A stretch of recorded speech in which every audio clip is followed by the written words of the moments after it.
You're listening to Everybody Pulls the Tarp, the go-to podcast for high performers. I'm Andrew Moses.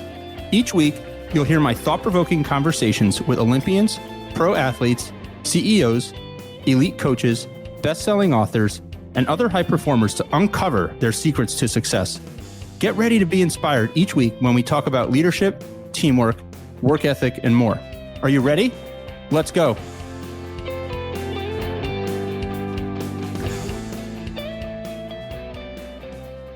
Hi, everyone. This week, my guest is Brad Feinberg. Brad is a professional sports bettor and an NBC Philadelphia on-air betting expert, but our conversation has very little to do with sports. Brad has made his living as a full-time sports bettor since 1993 and is one of the most successful daily fantasy sports players in the United States. He won $1 million in the 2016 FanDuel World Championship and has made 8 live championship finals. For Brad, the backbone of it all is a database he tirelessly built and stocked with decades of data in order to enable optimal decision-making. I asked him about his research processes, how he analyzes situations before placing bets, and his frameworks for decision-making. I was curious to learn from Brad and find ways to apply these decision-making principles to make better, more informed decisions in my life, both personally and professionally. After all, studies show that the average adult makes approximately 35,000 decisions per day. So we all should be interested in learning how to improve our decision-making. So let's pull the tarp and get straight to professional sports bettor and media personality, Brad Feinberg. When did you make the decision that you were going to go full-time and become a professional sports bettor? It's really interesting, Andrew. I used to run a women's clothing company. We had a family business. I graduated University of Michigan in 1995. Right away went into the business that my dad was in, my uncle, my cousin. And I did it for 21 years. Great people, love the people who worked for me and worked for our company. Friends of mine to the day I die. And but the job itself wasn't for me. And I always, and I mean always, I remember, Andrew, when I was in 6th grade or 7th grade, one of the kids in school had those, I don't know if they had them when you were in school, you're younger than me, those pools where it said ties lose, 3 pays 5 for 1, 4 pays 10 for 1, 5 pays 20 for 1. And I saw that. I was like, oh my God, what's this? And it just was something was immersed in me. And 99.5% of the people who bet, maybe even higher, lose. I'm in that 0.5% that wins. I guess I always am calculating odds, probabilities. And I didn't always win at the way beginning. But then I learned what things to do, what things not to do, where to find edges and stuff or whatnot. And I got heavily into DFS, daily fantasy sports. My best friend built an algorithm for us. We got fortunate enough to win the FanDuel Championship using this. It was just inputting my data, and we got lucky enough to win that. And after we sold the business, I kind of went into doing it. I'm like, listen, I'm good at it. Sports was becoming easier to bet on. No politician's ever done anything for me in life, Andrew, except one, Chris Christie. The only guy probably could heard of it. Yeah, but he made it his thing to overturn PASPA, which was the law that made it illegal to bet on professional sports or college sports or any kind of sports outside of Las Vegas. He made it everything he had to overturn that. The leagues hypocritically fought it. Now they're the best friends, of course, of all these gambling things. Anyone could have seen this coming a mile away. And I went into it, and then a mutual friend of mine, NBC was looking for someone, an on-air personality, to talk about sports betting. And a mutual friend of mine gave them my name. I went in for a tryout, and I guess I sucked less than everyone else. And because I had no experience with any kind of TV work or whatnot, but I had the knowledge. And I guess, just by having that, it made it easier, and great people at NBC. And I got into doing the sports media work. I do a bunch of podcasts now, a bunch of radio. I truly, Andrew, like to help people. I know that may sound corny, but if I can give people any kind of information that helps you either A, lose less, or B, hopefully win, that makes me really feel good as a person. And that's how I got into it. We sold the business, and then sports gambling became legal in all these states. It's kind of a timing thing that kind of led to it. Sometimes it is a timing thing, and it works out beautifully. You mentioned data and eventually feeding your data into an algorithm. How did you go about building this pool of data over a long period of time? God, man, there's so much. You had so much to talk. Well, first of all, the DFS thing, which is a separate thing, but it is kind of gambling in a way, at least in my opinion. But my best friends, you win all your fantasy leagues. Let's get someone to put exactly what you would want in this algorithm. And what the algorithm is, anyone who saw the movie Back to the Future when Biff had the sports almanac, and I don't know if you remember that, but when I put in like my data, and if I'm running every projection, it's telling me the optimal team. Obviously, I'm not going to be running every projection. No one in the world can be. But that's how that worked. In terms of the sports, from a very early age, since I want to say like after I graduated college, started tracking all the stuff I did to see, okay, I wanted to know. I didn't want to guess, okay, do I win in pro hockey? Do I lose in pro hockey? Do I do better betting baseball? Do I be better betting pro football? Do I do well in college football? Do I do better betting second halves? Do I do better betting over-unders? Do I do better betting props? Do I do better betting futures? Whatever it is, I didn't want to guess. And I didn't want to also overrate myself, saying, oh, you know what? Yeah, I had a good year. I did this amount, or I want to know exactly what I was in every single aspect of this, which is what I did. I tracked exactly where I am in everything. So I could tell you what I am in WNBA. I could tell you what I am in every single thing. So I don't guess anymore. I know where my strength is. I know what things my bread is buttered, so to speak. And that's how I was able to do it, by tracking exactly, specifically where I am in each individual sport and subset. So how do you think about decision making, right? I mean, you talked about a couple of things there. You said, like, I don't want to guess. When you're making decisions, how do you look at decision making? Decision making is everything. I like to say, Andrew, on my show, I want to show my work. Like, I'm not going to come in here and I'll say to you, Brad, who do you, Ben Roethlisberger's over under 252 yards. Do you like the over or the under? I'm not going to say, yeah, I like Big Ben under. Next question. I'm going to show you why I like something. So when by the way, and I'm glad you phrase these questions the way you do. To me, sports betting is a metaphor for life. And I mean it. I can tell you exactly why. I'm constantly, Andrew, trying to go for efficiency. What's the best way for me to optimize my profits?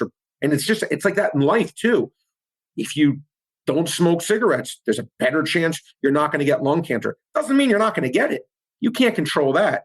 But what you can't, I always think my motto in life is process over result. And we're in a society, unfortunately, where it's result over process. No one could give a crap about the process except me. But that's all I care about. I don't look at the result. I'll give you this example. Let's suppose me and you were sitting on a bench and we're watching Shaquille O'Neal and Steph Curry shoot a free throw. And Bill Gates goes to us, you know what, Andrew and Brad? You get $10 million who picks this right. One of these guys has to make a free throw first. Whoever misses first loses. And I picked Shaq, and you're like, oh, I'll pick Steph Curry. So if Shaq swishes it first and Curry goes in and out, people will be like, oh, Feinberg, you're such a genius. You picked Shaq. How did you know? And I'm like, I wouldn't be a genius. I'd be the biggest moron in the world who had a faulty process but got lucky in the result. But people just look at the result and think of me as this smart guy when I'd be a total jerk. I'd be the biggest dummy in the world. But people always just look at the result in this world. They don't look at the process. So for me, I'm always, Andrew, when I'm doing this stuff, any bet I'm looking at, I'm going through a process. I'm going through data. I'm researching. I specialize in prop betting. And a prop bet for everyone listening is, how many yards will Ben Roethlisberger throw tonight? How many touchdowns will Ben Roethlisberger have tonight? How many yards rushing will Nick Chubb have? Things such as that. How many catches will DeAndre Hopkins have? That's what a prop bet is. It's short for proposition bet. And I will go through, I work for a company called betprep.com, and I love the company because I use their data is what changed my life. I study every single aspect of a bet. What has such player done this year? What has he done if he's going against a certain player in coverage? What has he done if someone else is injured? Does that affect it?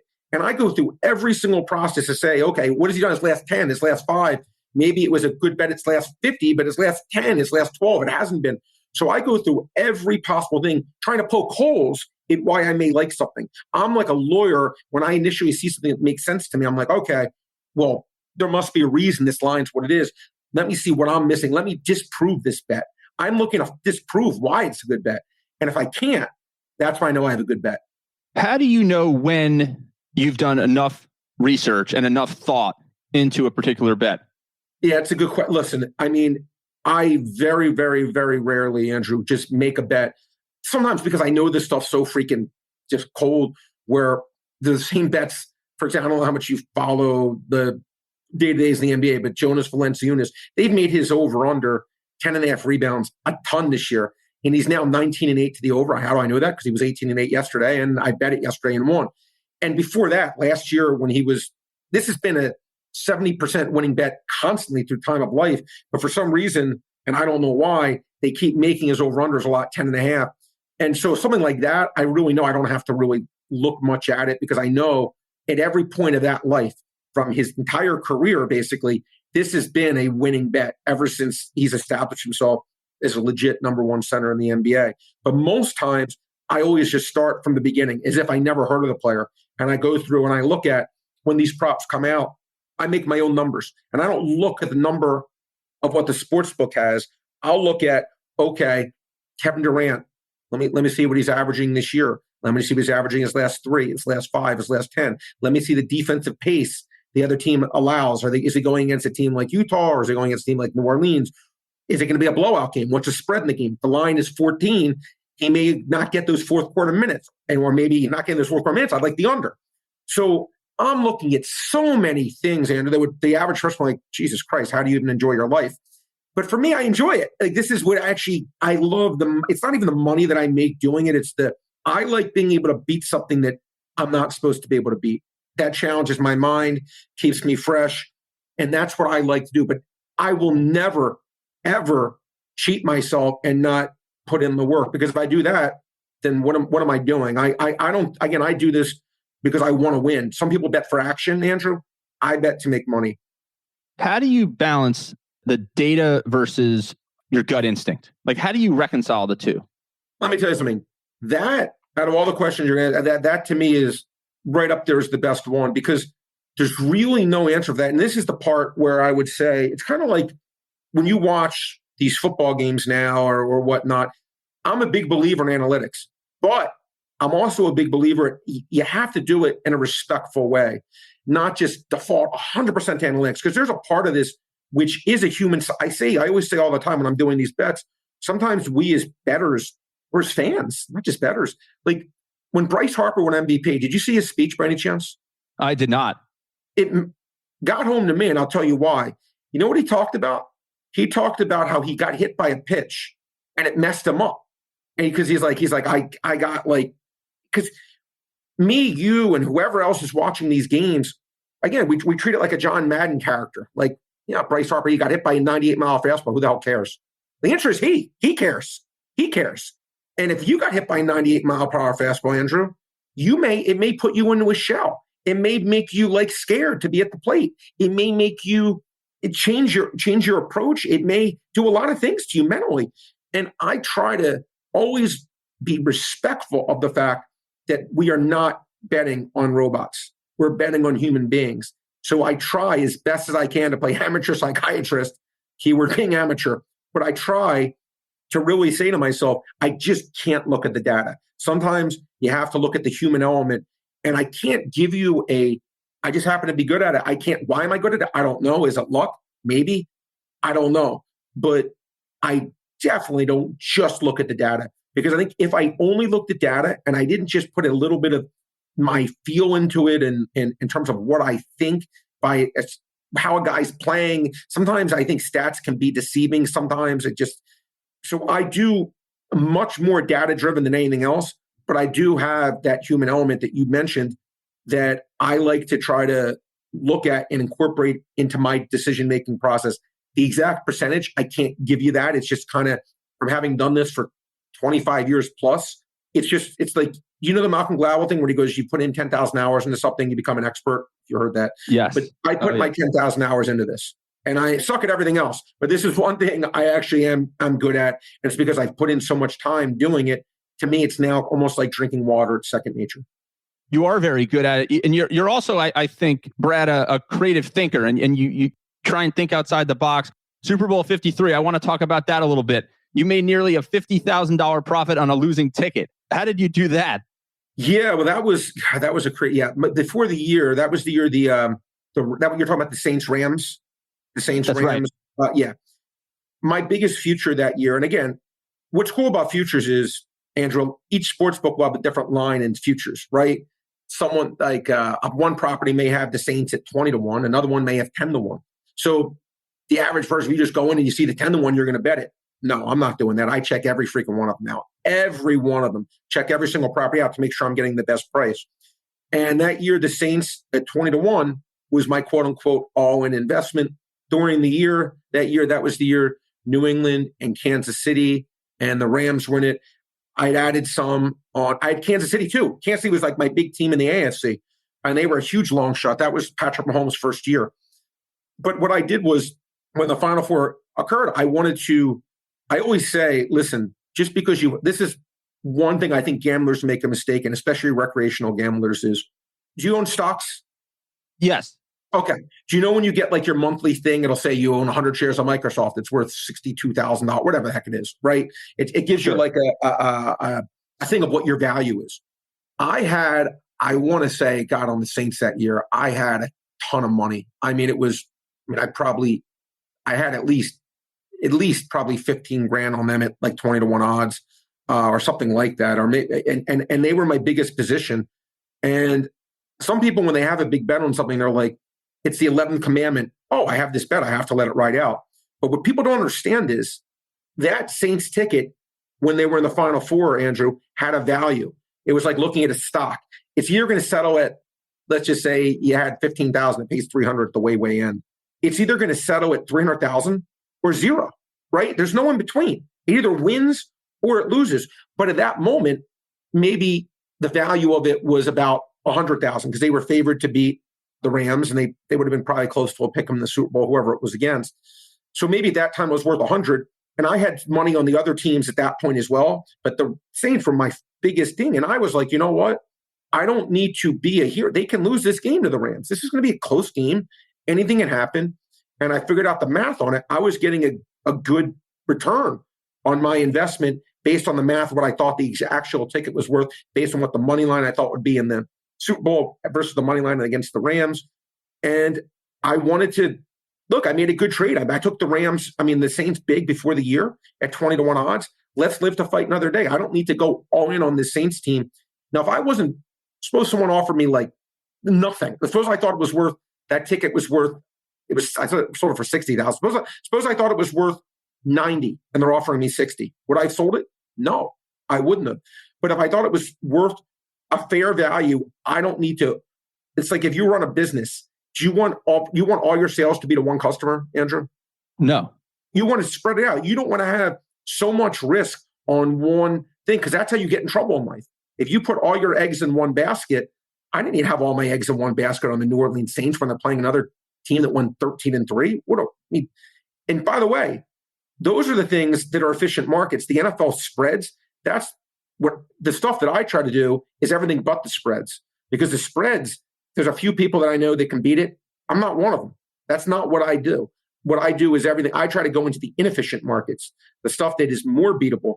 Betting the lines to me is a hard thing. And I know winning 2 football games, anyone could beat anyone on any given day. And that's why I made the conscious decision. Listen, let's cash out. I did amazing on the trade. They were my all-in pick before the year. I was right. They went 13-3. They got home field advantage. They're in the Final Four. Let's go to the next trade. And that's what I did. Brad, you mentioned something in there. You said the phrase, I didn't need to be a hero.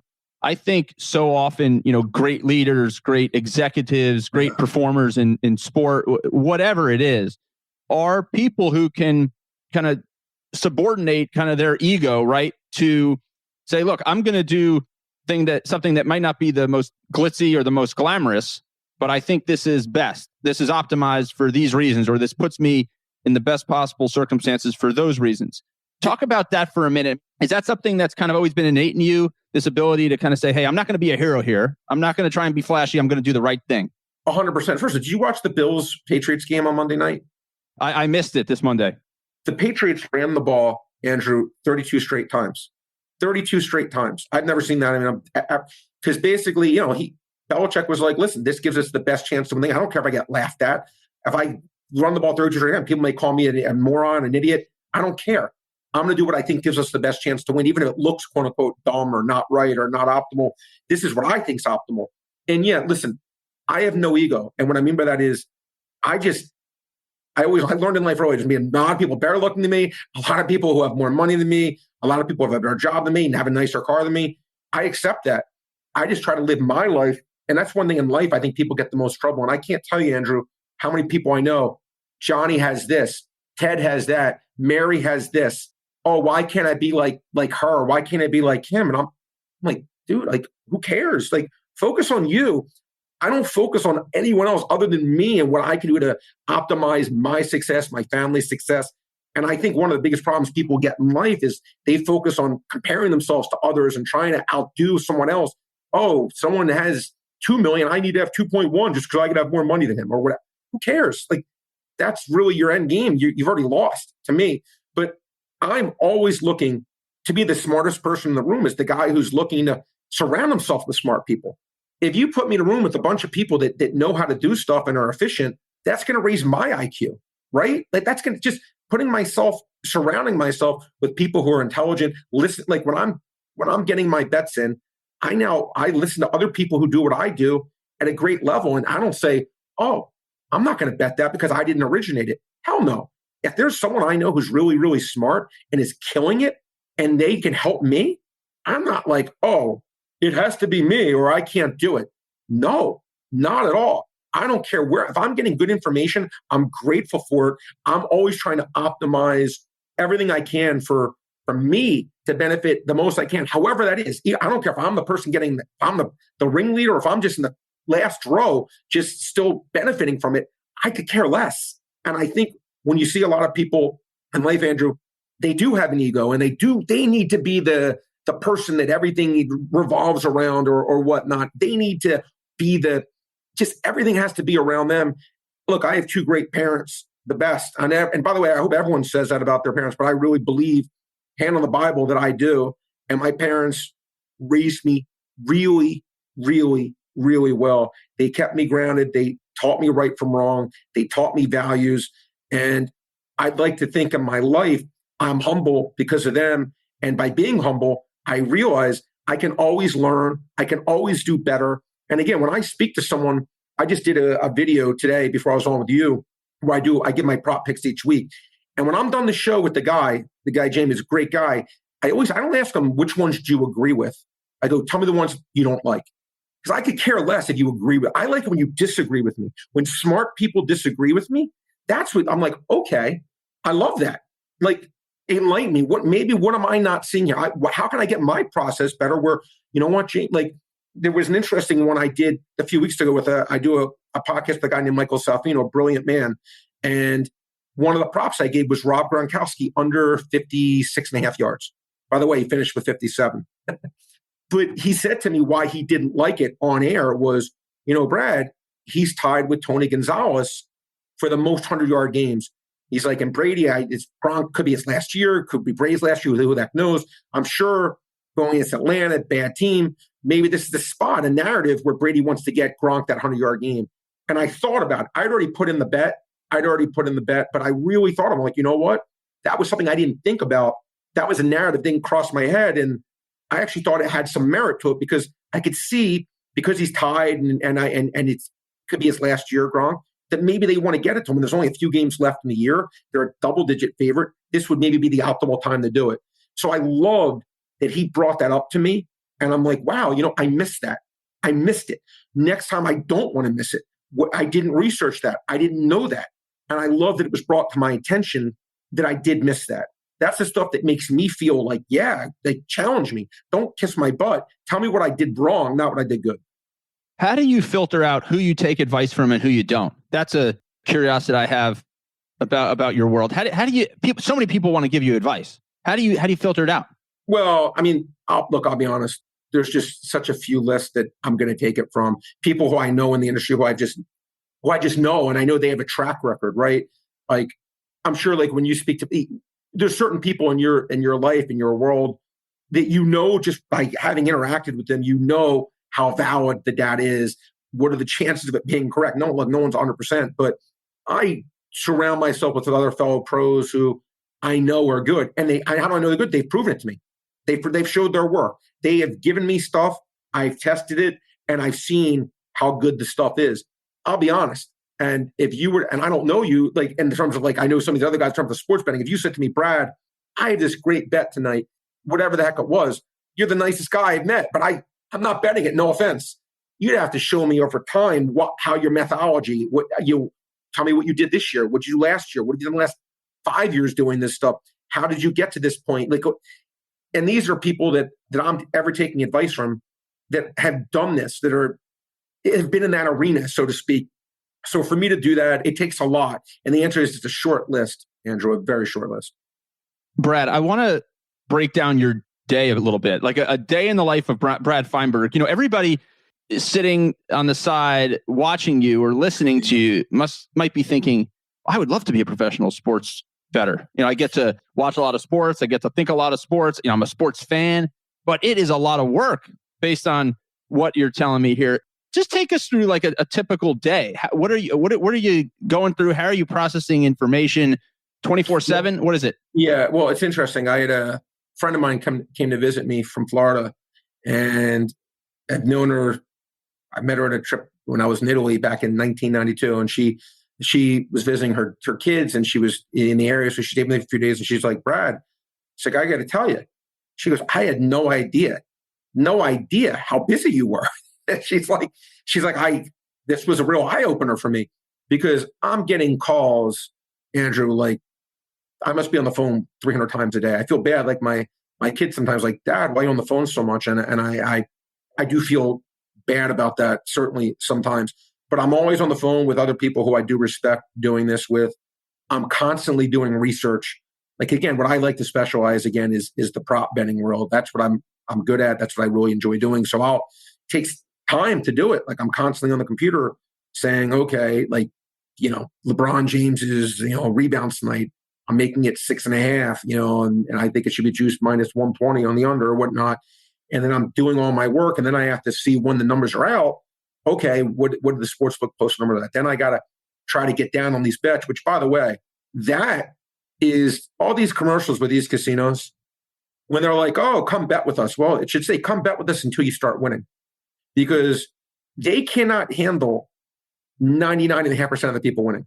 Has to be 100%, or you will get kicked out. And it is challenging for me to be able to do what I do, and different tricks I have to do to be able to, quote unquote, stay in the game, because it's really hard. They won't let anyone win. You can't win. You can't win. And they don't tell you that in the commercials, but if you have an IQ and you show a propensity for making, quote unquote, sharp bets, they're going to kick your butt out of there before you know it. And the first time it happened, you're like, oh, wow, that's so cool. They think of me as a sharp. Trust me. After it happens, you're like, whoa, wait a minute. And now I can't bet here. Now I can't make my money. Now I can't do. So it's such a cat and mouse game, Andrew, of staying under the radar, trying to do things to be able to get. It's funny. It's the only business in the world, Andrew. When you go to if you went to Walmart or Target or whatever store, your favorite restaurant, you're like, yeah, or a car dealership. Let me buy 2 cars, not one. Let me buy 10 pairs of jeans, not one. Let me order 65 entrees, not one. They'd be like, oh my God, this is awesome. But when you try to put in the sports bet, they're like, what are you doing? Like they look at you like you're holding them hostage. And that is something I can tell you, it's a tough world, and it's a lot of work. It's a battle, and these lines change so quickly. One good thing about me, Andrew, is because I made contacts all these years, I get great information from people. And as I said, I have no ego. I don't care if I originate the bet, or if you're a great gambler and you originate the bet and you're sharing it with me. I try to share my stuff, you try to share your stuff, and we can benefit each other. Again, I could care less who originates it. A lot of times I'll have, no joke, 3 seconds to put in that bet. When I say 3 seconds, I don't mean 2, I mean 3 seconds where the thing is gone. And where the line, I'm taking under 136, and then it goes to 133, where that was the edge. The edge was those 3 points, 134, 135, 136. That's why I was able to get the edge in that bet. And if I don't get it in within 3 seconds, it's gone, and it'll never be there again. So you're a slave to your phone. If you're out at night with friends, they may look at you like, what the hell are you doing? You're getting a text to put in a bet? Like, what's wrong with you? No, I'm being serious. I see you laughing, but it's true. And I'm telling you, it just does happen. And I'm the nicest guy you'll ever meet. But people will be like, I don't get it. Like, what do you mean you have to put in the bet now? Or they don't understand. But I have such limited time when I get information to put that stuff in, like seconds.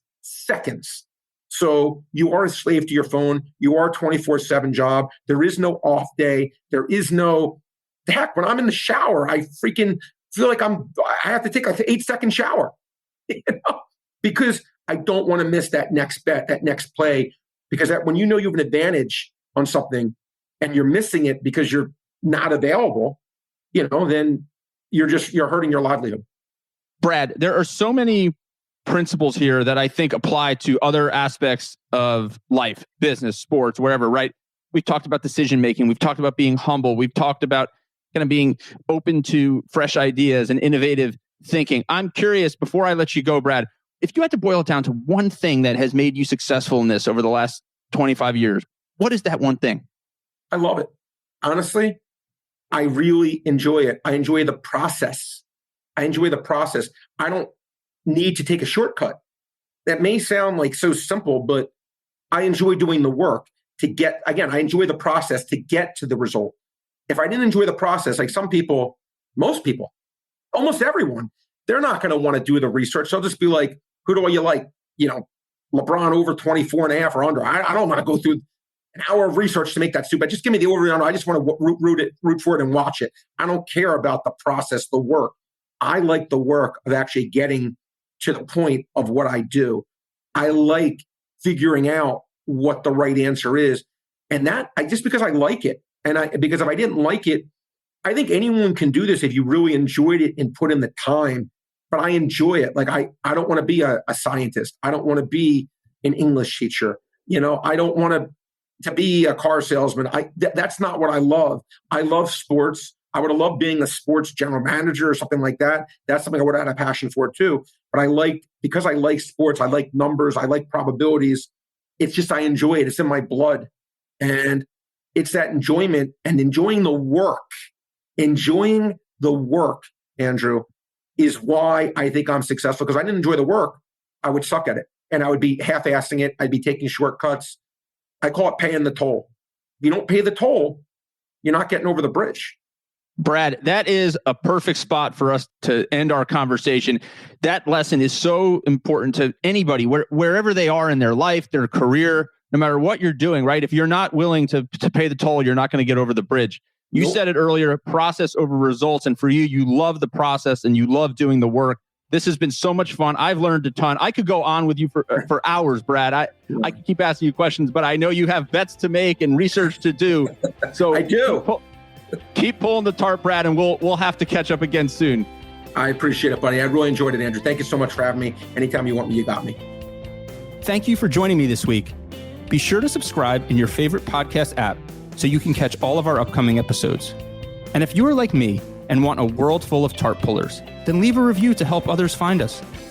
You can also follow me on Instagram at AndrewMoses123 and sign up for my monthly email newsletter at everybodypullsthetarp.com/newsletter. I'll share tips and insights to help you achieve maximum success and happiness. Today is a great day to pull the tarp.